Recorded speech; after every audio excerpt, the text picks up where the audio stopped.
On the way back from Lewis's funeral, my mom told me to start packing. She waited until the day before we left to tell Edie. I'm not sure if she wanted to make it easier or harder.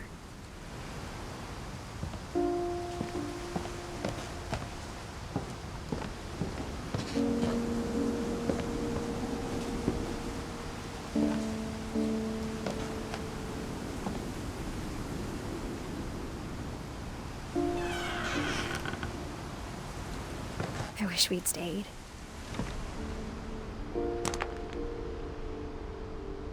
But I understand why we left.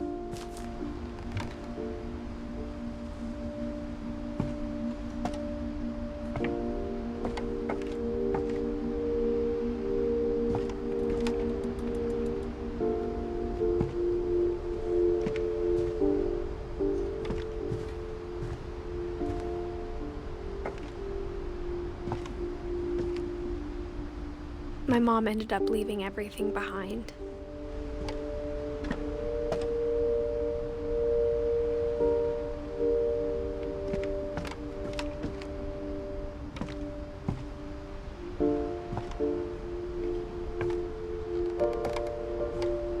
What happened that night had been coming for a long time. Maybe it should have come sooner.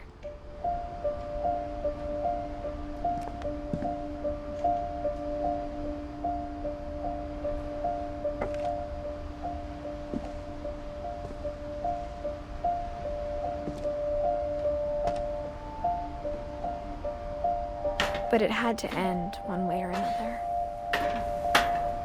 All that's left now is to tell you about that last night.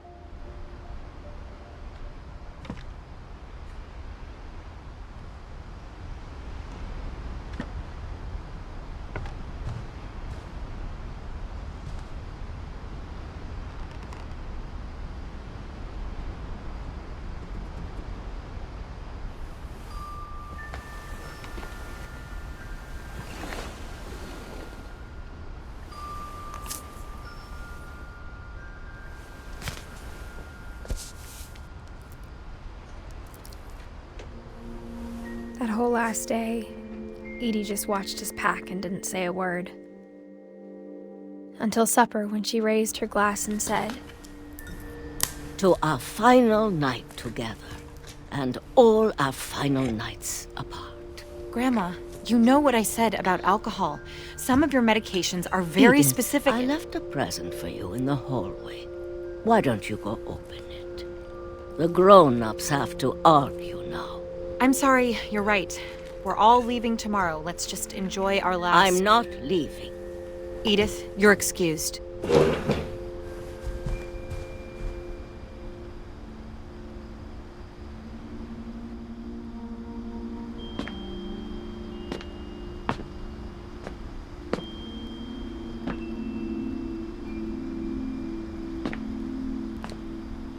the power had been shut off that morning, but Edie always had plenty of candles.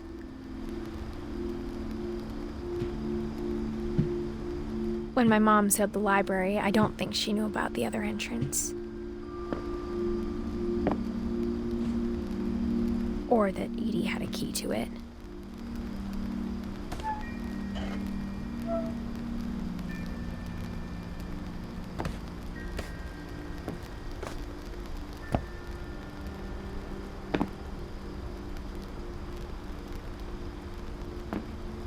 That thing you're afraid of isn't going to end when you leave the house.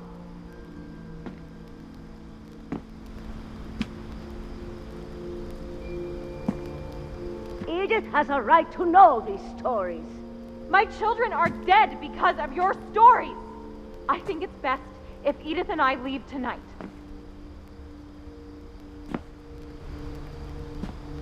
We'll have the nursing home send a van for you in the morning, okay?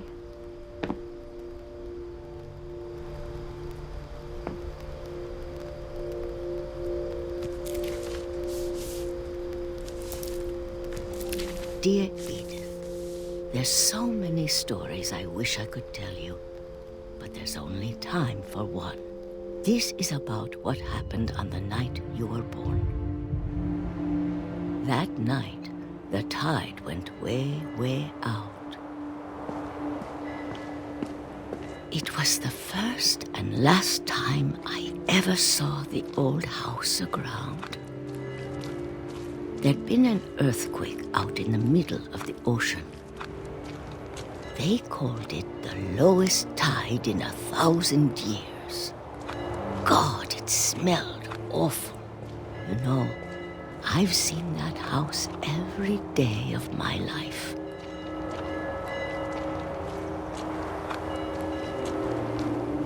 But I never thought I'd go back to it.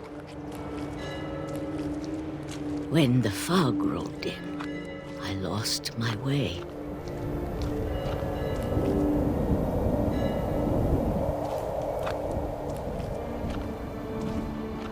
I got turned around.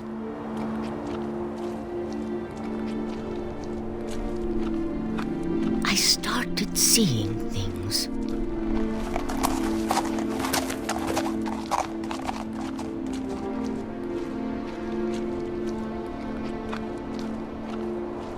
Things I'd forgotten had ever existed.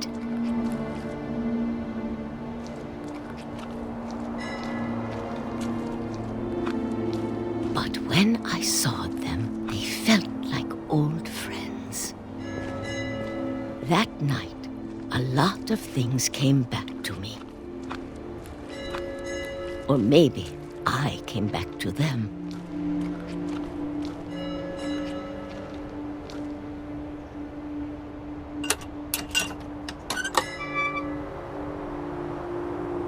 Things I can't explain, but that I need you to try and... Edith, what are you doing in here? It's mine. Edith! Mom, you're gonna rip it! Let go! I kicked and screamed, but Mom dragged me to the car. I never saw Great-Grandma Edie again. The next morning, the van came to pick her up, but she was already gone. After that, we moved around a lot.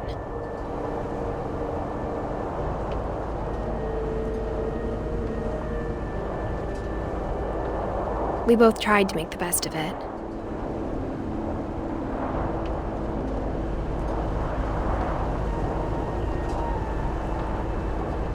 A few years went by.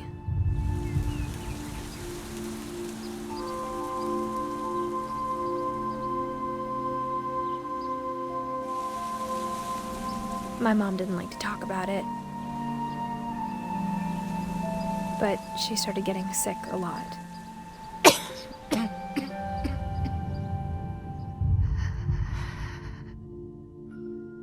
She got better for a while,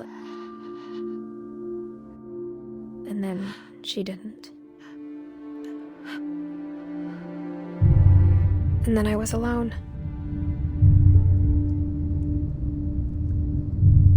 The last Finch left alive.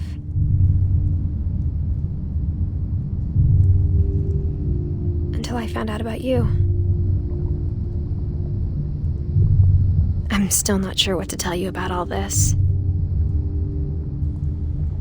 If we lived forever, maybe we'd have time to understand things. But as it is, I think the best we can do is try to open our eyes. And appreciate how strange and brief all of this is.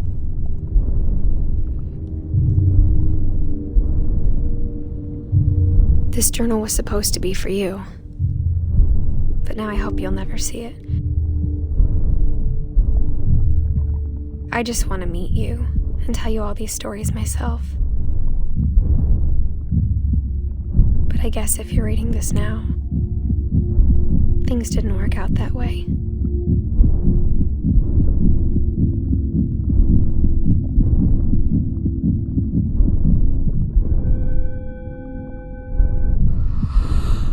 This is where your story begins. I'm sorry I won't be there to see it. It's a lot to ask, but I don't want you to be sad that I'm gone. I want you to be amazed that any of us ever had a chance to be here at all. Good luck.